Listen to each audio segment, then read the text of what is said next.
It took me 28 years, 3 heartbreaks, 2 existential crises, and 1 very aggressive motivational quote poster to realize what I'm about to tell you in the next few minutes.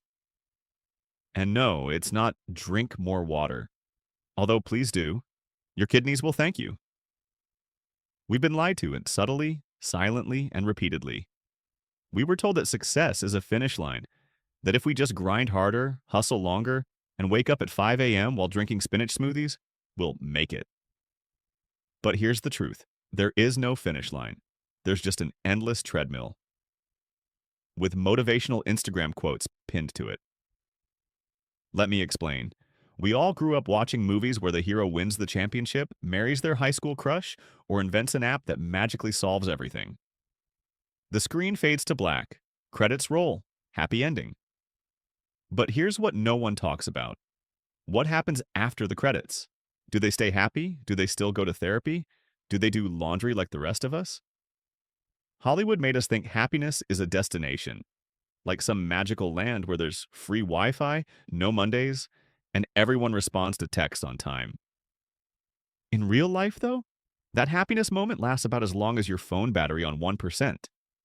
This idea is known in psychology as the hedonic treadmill, which is basically a fancy way of saying you get used to nice stuff really quickly and then want even nicer stuff. You buy a new phone, it's great for a week, and then boom, you're complaining about how slow it is while scrolling memes. And we don't just do this with gadgets, we do it with goals. I'll be happy when I get that job. You get the job. Meh. I'll be happy when I get a raise. Raise arrives. Still meh. Okay, I'll be happy when I become CEO, own a yacht, and have a personal chef who also tells me I'm doing great. Spoiler, still not happy. Because we're not chasing happiness. We're chasing validation. And most of us are doing it like hamsters in a Gucci wheel. From the moment we enter school, we're ranked, scored, graded. And whether it's gold stars or LinkedIn endorsements, we learn one thing. If others think I'm doing well, I must be. But here's the twist. Everyone else is too busy worrying about their lives to care that much about yours. It's called the spotlight effect. We think everyone's watching us. But they're not. They're too busy wondering if you noticed the awkward thing they said 3 days ago in a meeting. Let me be brutally honest. No one cares. And that is liberating. That means you don't need to buy a $200 shirt with a tiny logo just to look successful. You don't need to post gym selfies with number rise and grind. You don't even need to pretend you like oat milk. You can just be you. Not the version with filters and carefully crafted captions, the real, slightly confused, mildly anxious, occasionally brilliant you. Now here's the funny part. We say we want freedom. Time freedom, financial freedom, creative freedom, but we willingly trap ourselves in mental cages built from other people's expectations. We don't take that chance. Don't start that project. Don't say how we really feel because we're scared of looking dumb. But guess what?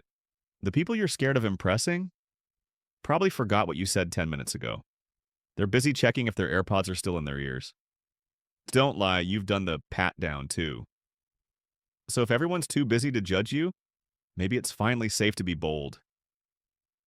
Let's talk about choices. Life is like a sandwich shop. You can pick any sandwich you want. Spicy ambition, mild mediocrity, vegan mindfulness. But you can't have them all, and that's okay. The key is to choose the sandwich you're willing to eat every single day. The one where the ingredients, effort, time, sacrifice still feel worth it even when the sauce spills. And while we're on food analogies, compounding is like sourdough starter. It doesn't look like much in the beginning, kind of weird, maybe slightly smelly. But give it time, feed it daily, and it turns into something incredible. Same goes for habits. It's not the one grand gesture that changes your life. It's brushing your teeth daily, reading 10 pages, saying no when it matters, practicing your craft when no one's watching. We glorify the overnight success, but that night probably took 10 years. We just didn't see the grind, the boring reps, the days they wanted to quit but didn't. Success isn't loud, it's consistent. It's the person showing up when no one claps. But here's something even more important. Communication. You can be brilliant, but if you can't express your ideas, no one will know. The best communicators often rise faster than the most skilled. Not because they're better, but because they know how to explain better. So learn to speak, write, tell stories, use analogies. Be clear, not clever. Be real, not robotic. And if you're thinking, but I'm shy, that's not a flaw. That's a story. A label you've worn like a name tag since childhood. Maybe it's time to rip it off. Identity isn't fixed. You weren't born the quiet one or the lazy one. You just played the role long enough to believe it. Change the script. Don't say, I'm trying to write more. Say, I'm a writer. Don't say, I want to be productive. Say, I'm someone who shows up. Because when your identity shifts, your habits follow. And when your habits shift, your life transforms. So let me leave you with this.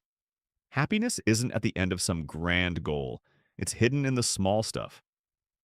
Validation is a scam, and no one cares nearly as much as you think they do. Pick your sandwich, show up daily, communicate clearly, and most importantly, be the person who's not afraid to look silly while trying, because the only people who never fail are the ones who never try. And let's be honest, they're kind of boring anyway. If this video sparked even a single new thought in your mind, consider hitting that like button. It helps more than you know.